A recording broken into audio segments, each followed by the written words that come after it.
네, 안녕하십니까, 동역자 여러분. 오늘은 히브리서 4장 우리 같이 보도록 하겠습니다. 히브리서 4장에 있는 말씀은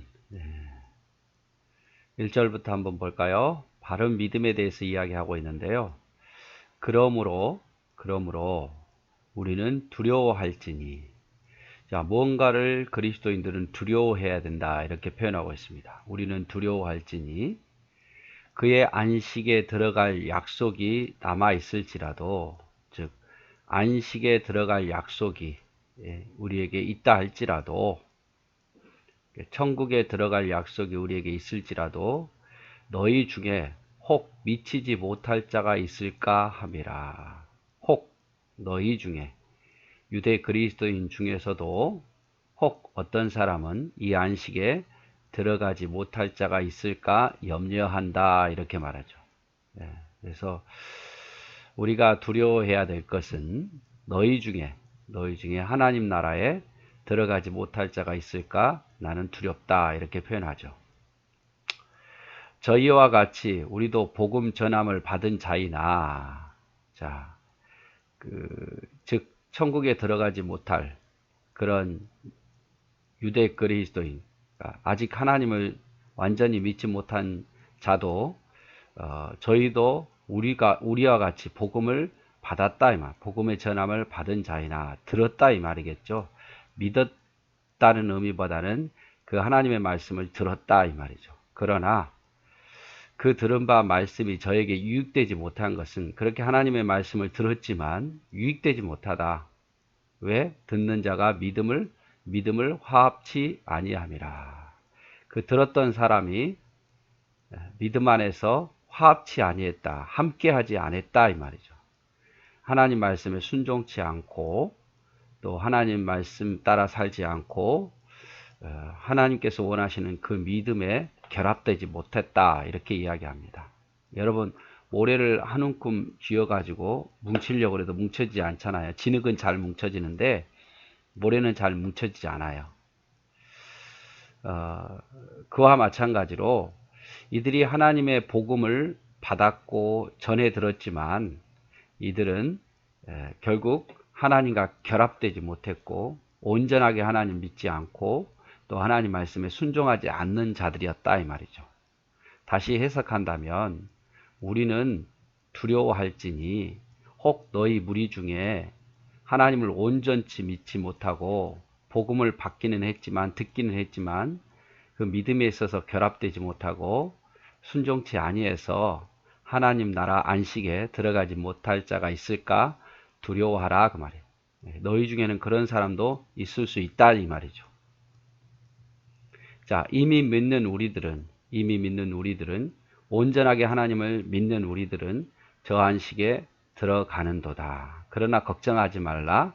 하나님을 진실로 믿는 자들, 믿음에 있어서 하나님과 결합된 자들, 하나님 말씀에 믿음으로 순종하는 자들은 안식에 분명히 들어간다, 이 말이에요. 걱정하지 말라, 이 말이죠. 그 말씀하신 바와 같이, 내가 노하여 맹세한 바와 같이 저희가 내 안식에 들어오지 못하리라 하셨다 하였으나 세상을 창조할 때부터 그 일이 이루었느니라. 그래서 하나님은 세상을 창조할 때부터 이렇게 말씀하셨는데 내 안식에 들어오지 못할 자들도 있다, 이렇게 말씀하셨다, 그 말이죠. 우리가 신앙생활 하다 보면 배도자들이 생길 수 있잖아요. 지금 유대 그리스도인들이 배도자가 생길 수도 있어요. 유대인들의 핍박에 의해서, 또 유혹에 의해서 다시 같이 신앙생활 하다가 다시 유대교로 돌아가 버리는 거예요. 그러면 남아있는 사람들이 혼동스럽잖아요. 아니, 저 사람이 정말 예수 믿는다고, 하나님 믿는다고 했는데 왜 저렇게 됐을까? 그러면 우리도 혹시라도 조금만 실수하면 구원받지 못하지 않을까, 이런 두려움이 있을 수 있죠. 거기에 대해서 히브리서 기자가 말한 거예요. 우리가 정말로 두려워해야 할 것은 복음을 듣기도 하고 받기도 했지만 그들이 믿음과 결합하지 아니하고 온전치 순종하지 아니하므로 하나님 나라에 못 들어갈 자도 있다, 이 말이에요. 못 들어갈 자. 그걸 너희가 기억하라. 그러나 진정으로 우리가 하나님을 믿는다면 우리는 분명히 안식에 들어갈 거다. 그리고 이렇게 못 들어갈 자가 있다는 사실을 이미 하나님께서는 창조할 때부터 말씀해 오셨다. 이렇게 표현을 하고 있습니다. 조금 내용을 더 첨가해서 보면, 여러분 성경에 보면 어떤 것에 대해서는 두려워하라 이렇게 말하죠. 두려워하라. 또 어떤 것에 대해서는 두려워하지 말라 이렇게 말하기도 합니다. 그러면 무엇을 두려워해야 되고 무엇을 두려워하지 말 것인가? 여러분, 두려워하지 말아야 될 것은 하나님이 약속하신 것에 대한 그 하나님 말씀이 이루어지지 않을까라는 생각의 두려움, 그런 건 두려워하지 말라 이 말이에요. 예를 들어서 구원 받을까 못 받을까, 천국 갈까 말까, 있을까 없을까, 하나님이 약속하신 것에 대한 그것을 못 믿어서 두려움이 생기는 것은 하지 말란 말이에요. 그런 건 두려워하지 말고, 또 세상과 사탄에 대한 두려움, 세상이 우리를 이기지 못한다는 것을 믿고 사탄이 우리를 이기지 못한다는 것을 믿고 두려워하지 말라라고 표현하고 있습니다. 그리고 미래에 대한 두려움, 우리가 어떻게 될 것인가에 대한 미래에 대한 두려움, 이거 하지 말라는 거예요. 그래서 하나님의 약속을 믿지 못하는 두려움, 세상과 사탄에 대한 두려움, 미래에 대한 두려움, 이런 것은 두려워하지 말라. 대신 두려워할 것은 하나님 앞에서 경외하는 마음으로 두렵고 떨림으로 살아 이 말이에요.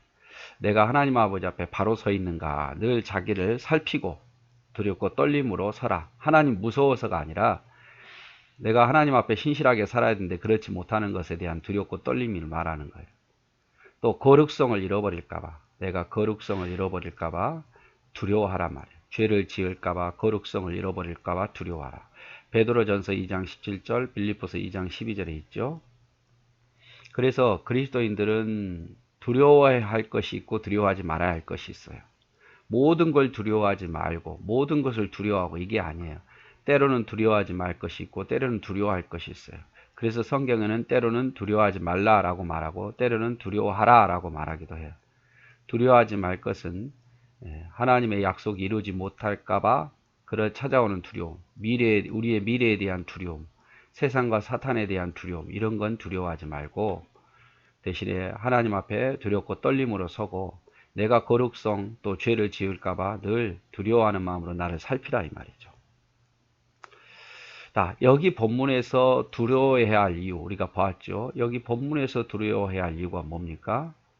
구원에 미치지 못할 자가 있을까봐 두려워하란 말이에요. 너희 유대 그리스도인들이 공동체를 이루었는데 유대계에서 그리스도인이 되었는데 너희 중에 혹이라도 배도자가 생길까봐 구원에 미치지 못할 자가 생길까봐 너희는 염려하고 그것에 대해서 두려워하라 이 말이죠. 아쉽잖아요. 여기서 두렵다는 것은 막 벌벌 떤다는 의미보다는 뭔가 아쉽다 이 말이에요. 그리고 나도 혹시 구원 못 받는 거 아닐까 이런 두려움에 빠지지 말라 이 말이죠. 그러면서 구원에 미치지 못한 자의 특징 우리가 보았죠. 듣고도 믿음에 화합치 않아요. 구원에 미친 자의 특징은 듣고도 하나님과 화합하지 않고 믿음의 사람들과 화합하지 않습니다. 그래서 구원받았다는 것은 하나님과 결합되는 거거든요. 그런데 구원에 미친 못한 자의 특징 우리가 여기 본문에서 보아도 알지만 화합치 못해요. 화합치. 본문을 볼까요? 듣는 자가 믿음을 화합치 아니함이라. 저에게 유익되지 못하는 것은 이렇게 구원받지 못하는 것은 믿는 자가 믿는다고 말하면서 화합치 않는 것이다. 이렇게 말해요. 그래서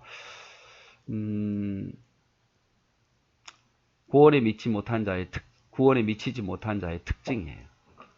우리는 하나님과 결합돼야 되고 화합해야 돼요. 생각이 하나님과 생각과 일치, 마음이 하나님의 마음과 일치돼야 된다 그 말이죠. 그래서 이것은 하나님의 일에 순종치 않는 모습, 또 하나님의 일에 동참치 않는 모습, 이것은 구원에 미치지 못한 자의 특징이에요. 믿는다고 말하면서도 하나님의 일에 순종치 않고 믿는다고 말하면서도 하나님의 일에 동참치 않는다면 그는 믿음에 있어서 화합되지 못한 자다 그 말이에요. 또 듣고도 행함이 없는 모습과 똑같아요. 듣고도 행함이 없는 모습. 히브리서 3장 19절 결론 내렸죠. 믿음이 없기 때문이다 라고 표현하죠. 믿음이 없기 때문. 듣고 행함이 없는 믿음은 죽은 믿음이다 이렇게 말하잖아요. 그러나 3절에 진실로 믿는 자는 구원이 있다. 진실로 믿는 자는 구원이 있다. 그리고 하나님은 너희 무리 안에도 믿지 않는 자가 있을 수 있다는 것을 이미 창조 전부터 예언했다. 우리가 봤죠? 예. 우리는 저 안식에 들어가는도다. 이렇게 말하죠. 진짜로 믿는 자는 안식에 들어가니까 두려워하지 말라. 그리고 하나님은 창조할 때부터 이 일을 이루었다.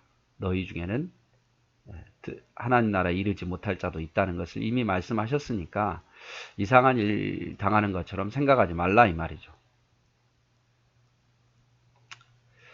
여러분, 진정한 믿음이란 무엇인가 한번 좀 생각해 볼까요? 진정한 믿음. 진정한 믿음은요, 잘못 생각하는 사람들은 진정한 믿음을 교회에 출석하는 것을 믿음이라고 해요. 그래서 교회 다니니까 나는 믿는다. 나는 봉사하니까 믿는다. 세례 받았으니까 믿는다. 여러분, 이건 잘못된 생각입니다. 물론 교회 오고 봉사하고 세례 받아서 아무래도 하나님 말씀을 들으러 왔고 듣고 봉사하니까 훨씬 더 믿음에 있어서 믿음을 받아들일 확률이 굉장히 높아요. 그래서 어떻게든지 안 믿는 사람도 교회 오게 만드는 거고 봉사하게 만드는 거죠. 그러는 가운데 하나님을 더 가까이 접할 수 있고 말씀을 들을 수 있고 예배를 통해서 말씀을 통해서 듣기 때문에. 그러나 이것이 진정한 믿음, 구원받은 믿음이라고 말할 수는 없어요. 진정한 믿음은 하나님 예수님을 주인으로 인정하는 거예요. 나의 왕, 나의 주인.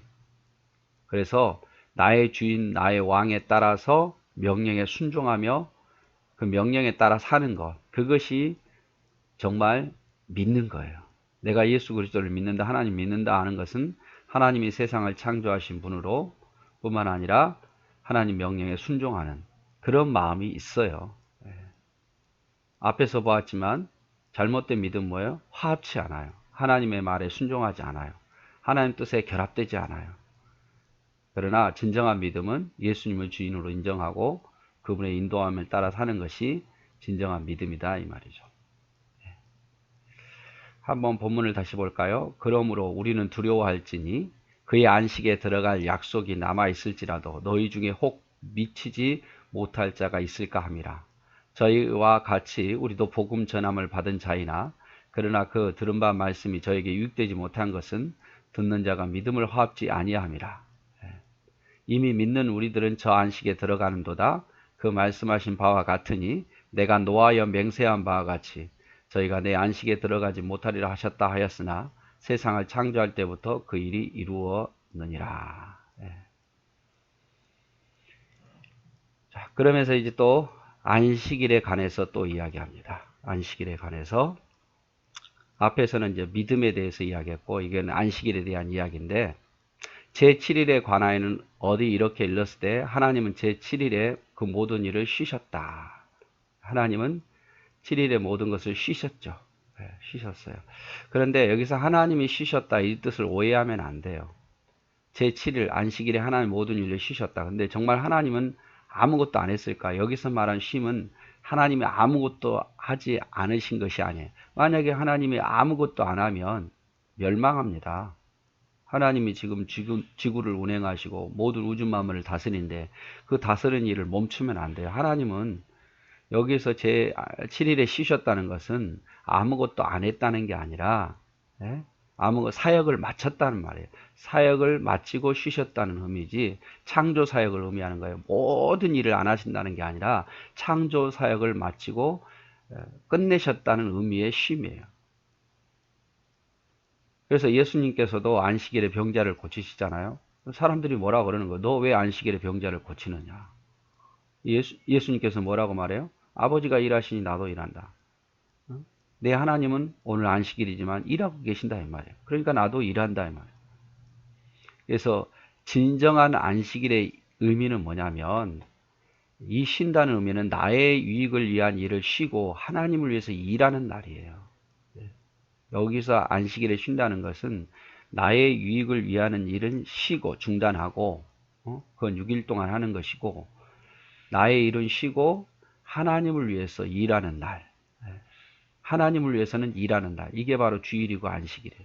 그래서 하나님을 위해서 일하는 방법은 예배하고 교제하고 복음 전파하고 이런 일을 한단 말이에요.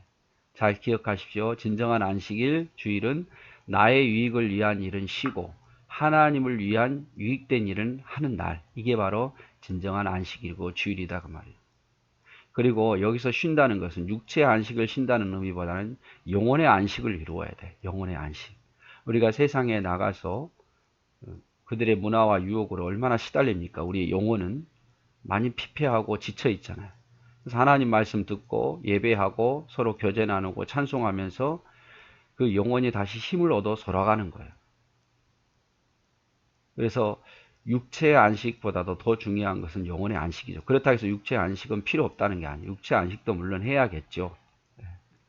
그런데 영혼의 안식도 이루어야 된단 말이에요. 그게 진정한 안식일의 의미예요. 그래서 하나님은 제7일에 그의 모든 일을 쉬셨다. 이렇게 표현하고 있어요. 하나님 그 일의 모든 일을 쉬셨다. 또 다시 거기 저희가 내 안식에 들어오지 못하리라 하였으니 그러면 거기 들어갈 자들이 남아 있거니와 복음 전함을 먼저 받은 자들은 순종하지 아니함을 인하여 들어가지 못하였으므로. 자, 안식일에 들어가지 못하는 자. 여기서 안식은요, 영원한 안식이거든요. 영원한 안식. 영원한 안식인데 하나님 나라를 말하는 거예요. 보통 이스라엘 백성들이 말하는 제7일 되는 안식이 아니라 하나님 나라에 들어가는 안식에 들어가지 못하는 자. 어떤 자들입니까? 순종치 아니함을 인해서. 순종하지 않은, 하나님 말씀에 순종하지 않는 자는 안식에 들어가지 못합니다. 오랜 후에 다윗의 글에 다시 어느 날을 정하여 오늘날이라고 미리 이같이 일렀으되 오늘날 너희가 그의 음성을 듣거든 너희는 마음을 강팍하지 말라. 그러므로 하나님 나라 안식에 들어가려면 하나님의 음성을 들을 때 마음을 강팍하게 하지 말고 순종하라 이 말. 순종하라. 여호수아가 저에게 안식을 주었다면 그 후에 다른 날을 말씀하지 아니하였으라. 여호수아가 이스라엘 백성에 안식을 준다는 말은 뭔 말입니까? 이스라엘 백성들이 가나안 땅에 들어갔다는 거예요.